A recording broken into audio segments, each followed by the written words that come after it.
Hi there, Agile friends. Get ready for the World Tour of Agile at the Agile Online Summit 2023. You can join us from October 24th to 26th for a global showcase of cutting-edge Agile practices and insights. Join us at agileonlinesummit.com. This year, we will be featuring some of the best work done around the world and world-class keynotes. You can check all of that at agileonlinesummit.com. But the best part is that your ticket is on us. That's right, it's free to attend and immerse yourself in the world of Agile excellence. Don't miss out on this opportunity to level up your skills and network with peers and industry experts. Mark your calendars and secure your spot at AOS 23 today by visiting agileonlinesummit.com. So get your free ticket or opt for the full digital pass that lets you keep all the conference videos forever and organize, why not, Agile learning sessions at work.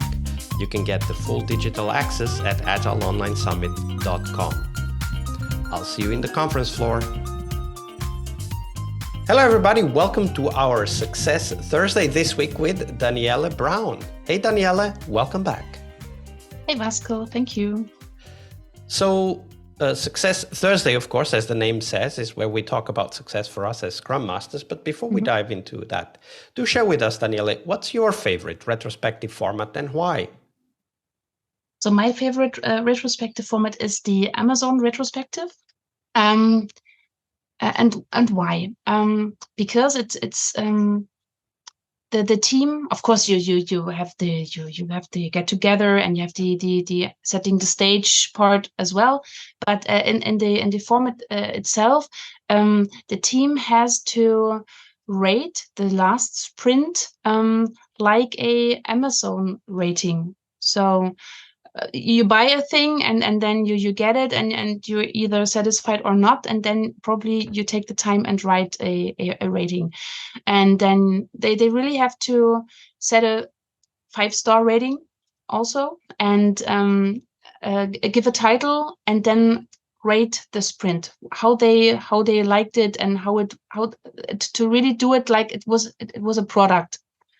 And so to describe it in another way, it's also activating other brain parts, and it's really different. So it's a different approach to think about your last sprint like it was a product.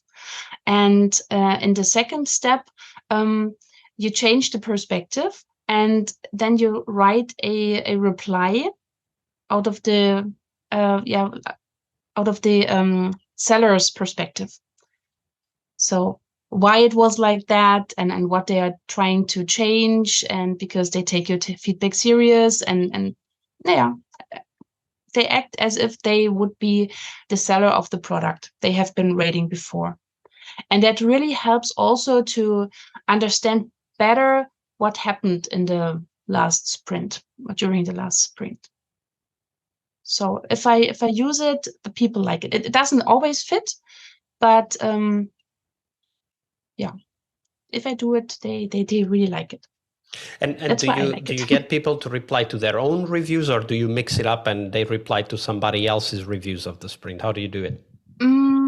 I have tried both, and it works both actually. So if you feel inclined to, you can reply to your own. So because it not everyone can make this change of perspective in an instant, right? So for other people, it's easier to write a reply to another person's rating. But there were also people who were able to make the transfer, so to say. And so it's up to them. Absolutely. Is there any tip, any special things we should consider before running this retrospective? No, but for example, if it was a sprint where there was a conflict, then I would not use that format. Then I would rather use another format and focusing on the solution of the conflict probably. So if it was a normal sprint without any major disturbances, I'd rather use that format then. Probably this. And do you have a favorite format when there is a conflict? We don't need to go into that if you haven't thought about it, but I just thought immediately, so what would you use then if there is a conflict that you need to somehow either resolve or explore in a retrospective? What would I use? Now I would have to think about it. But I have another retrospective format, if it's also okay, that I would use for team processes. And it's because it's quite new. I learned it only last week. It's the Marie Kondo retrospective. And I don't know whether you know Marie Kondo. She's this cleaning and organizing queen. And her concept is you only keep the things that spark joy. And because only the things that spark joy in your life will make you happy. And if you get rid of all the other stuff that don't spark joy, you will have only things around you that make you happy, and you will also have then a more happier life. So that's the main concept about it. And you can do that also with team. So for example, if you plan the new year, how you as a team are going to work, and then you can really identify processes and check them if they still spark joy in your team, or if it's better to get rid of certain things. So of course not the retrospective and all the other Scrum events, but there might be meetings that are only time killers. You Or get rid of it. document, or Yeah. Mm-hmm. Absolutely. Great Yeah. idea. Great idea. Mm-hmm. So Danielle, now we turn our attention to our work as Scrum Masters Mm-hmm. and how it may or not be successful. So in your Mm-hmm. mind, Danielle, what makes you a successful Scrum Master? Mm-hmm. I think so. I like to listen to people. So I think that's really, so to be a good listener and to be a good observer, that's key, I think, because otherwise you won't notice changes in people's behavior.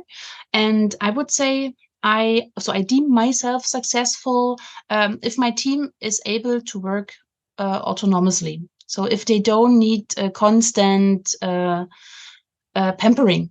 Yeah. So if I have educated them well enough to work in a self-organized way, or when agile principles are not only buzzwords, but they are really lived on a day-to-day basis.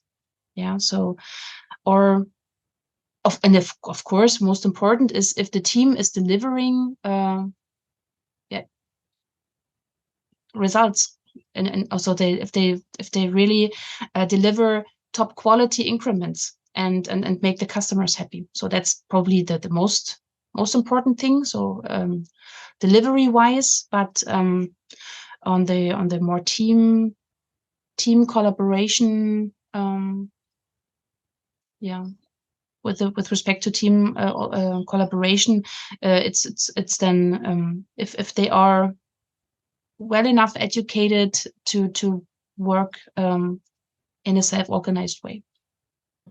When you think about your role as a Scrum Master and all of those different things that you mentioned, is the team able to work autonomously? Do they embody the Agile principles? Are they delivering results? Are the customers happy? Is the team collaborating? When you think of those and others you might have in your mind, what is the hardest aspect to get to the right level for us as Scrum Masters in your mind?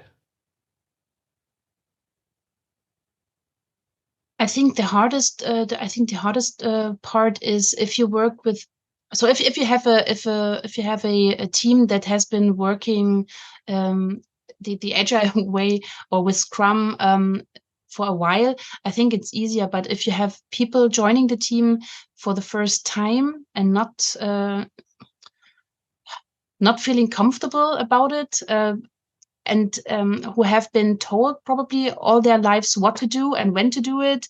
So for them, it's hard to adapt to that kind of working or the way of working. And with them, I really have to work a bit more to make them comfortable in pulling their work, and also be able to decide how they do it. So if they only know the goal and they are free to decide how they fulfill that, that's sometimes hard for them to adjust to. Absolutely. And that's definitely something to take into account when new people come in to, okay, so how do I bring all of these ideas into the new people? Sometimes it might be a whole new team as well, right? It's not just one person. Thank you for sharing this great checklist for us to use as self-reflection. Thank you, Danielle. Thank you. Thank you, Vasco. Part of a successful Scrum Master job is to help the product owner. Tomorrow we explore that critical role in Scrum, the product owner role.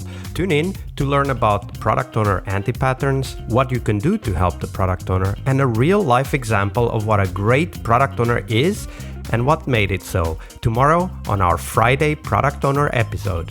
See you tomorrow. We really hope you liked our show. And if you did, why not rate this podcast on Stitcher or iTunes? Share this podcast and let other Scrum Masters know about this valuable resource for their work. Remember that sharing is caring.